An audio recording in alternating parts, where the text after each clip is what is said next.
I got the mic. Going next. Guys, I'll give it African speech. That's why I got to land. Specs on it.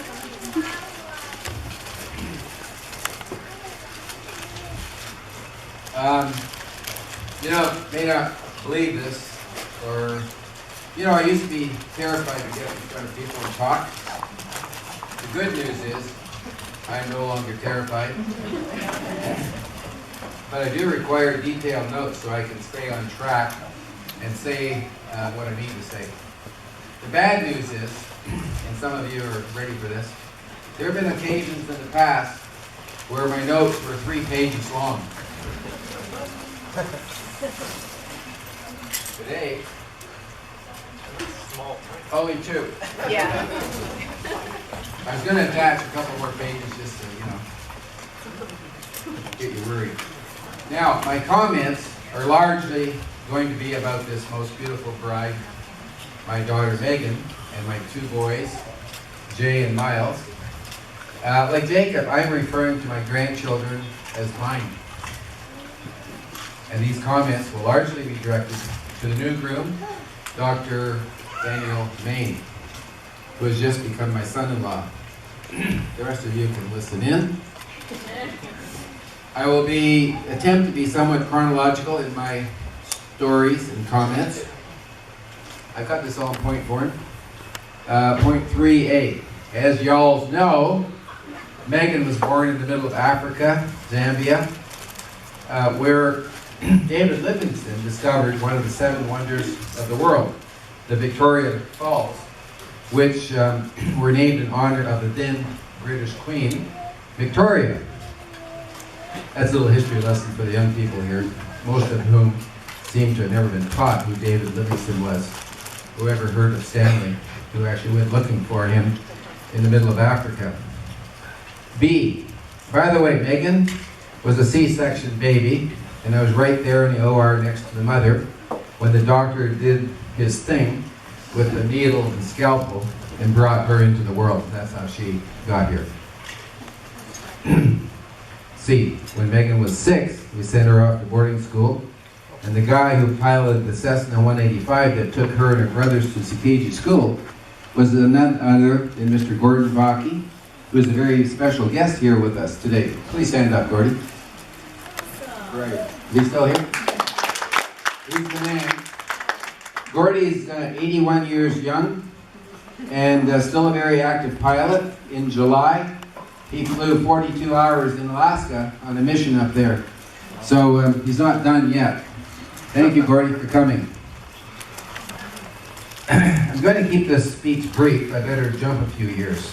A few months ago, as we were preparing for this wedding, the matter of a wedding dress came up. In keeping with family tradition, we had agreed upon an economical path. Since the bride's mother, Kathy, wore her identical twin sister's wedding for her wedding, it worked out that Megan was given her Auntie Claudia's wedding dress that this brat sister of Kathy's wore 43 years ago. Claudia Douglas Pratt, would you please stand up? She married a brat. There he is. Thank you.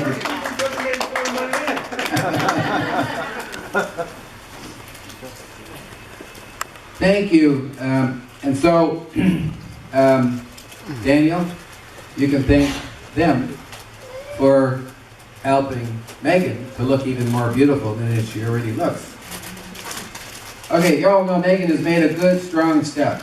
You all also know about Johnny Cash, who actually came from this state, and who wrote a song about a boy named Sue, and all the reasons he named the boy Sue. Well, Daniel, my man, you could be thanking Megan's 2 brothers, Derek and Sean, who cut her little slack when she was growing up in the African bush. She learned early in life how to ride motorcycles and how to maneuver around these guys when they're trying to make her fall. Watching all of the guy adventure movies. Yeah, she actually did crash into a tree, but she survived. And learning how to hunt and shoot a .30-06. Okay, you got that, right? Derek and Sean, where are you? Stand up, please. Derek. and Already Sean. standing. Standing already. Derek, Sean. Okay. So these guys knew it would help make her strong for life.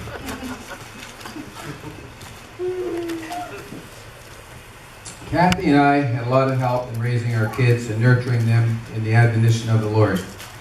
The Plymouth Brethren folks were responsible for the operation of Sakaji School in Zambia, where Megan attended for 6 years. And the AIM mission family in Kenya operated the Rift Valley Academy, where Megan spent 6 years of her teen years.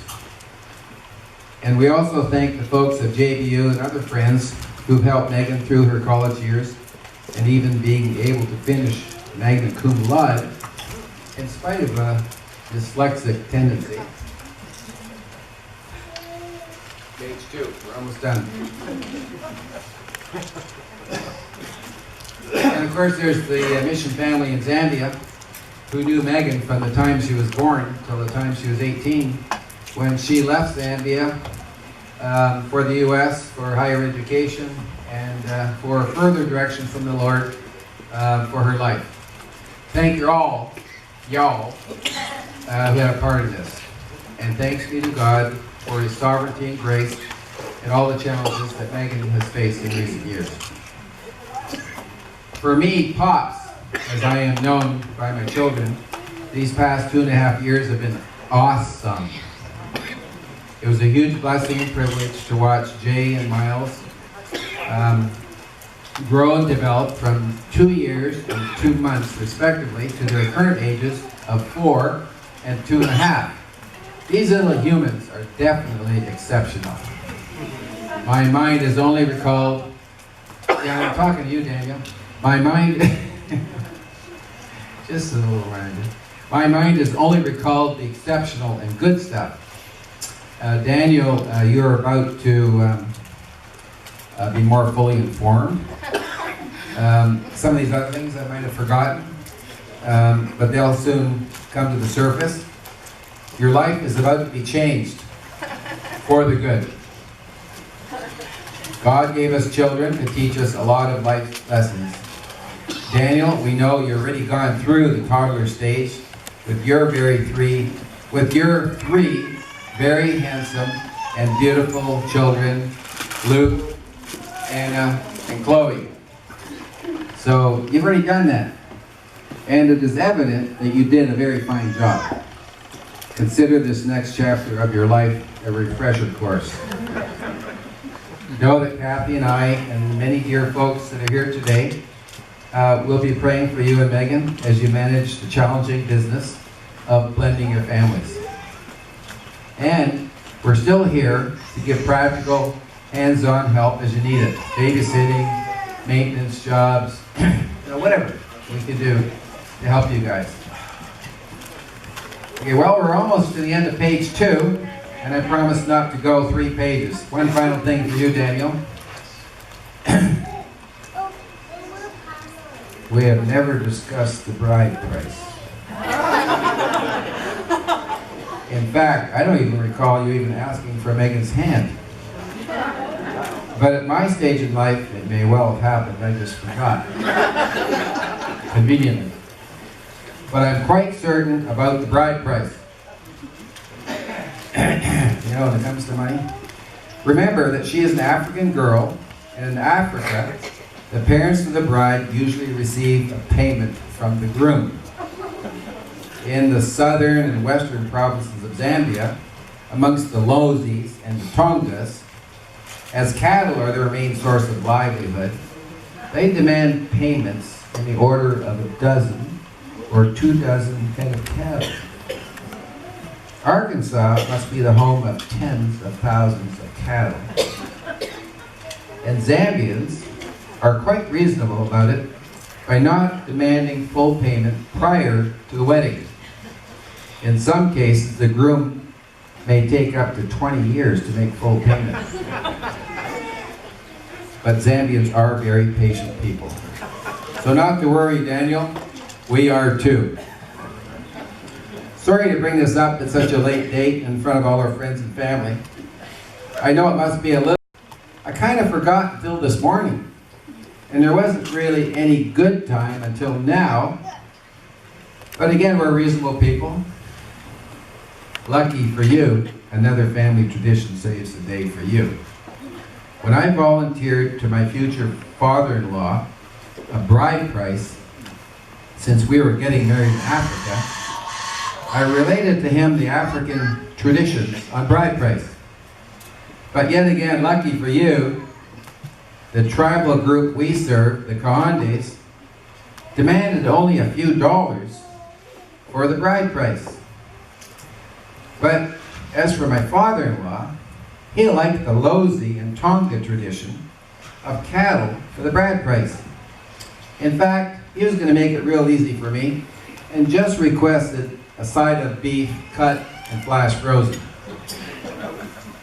Well, even that was a bit much. And he accepted the Condi tradition of just a few dollars, 5 to be precise. I even wrote him a check. Is there inflation? Wait. Okay, so the $5, the reason we came up with $5 was that was how much he had to pay in 1948 to the doctor for delivering Kathy. Now, Carol cost more. She was 95 bucks. But he didn't know, and the mom didn't know, that there was a second child there. So he just added $5 to the bill. So that's a bargain. $5. So I wrote the check for $5. Well, Daniel, I don't know, but you seem to be the luckiest guy I know, because in the end, my father-in-law never cashed the check. So in keeping with family tradition, my son, you two are off the hook. Herewith, I end my comments. The Lord bless you and keep you, and Megan, and Luke, and Annie, and Chloe, and Jay, and Miles, and keep you all. It's a loose paraphrase of number 624.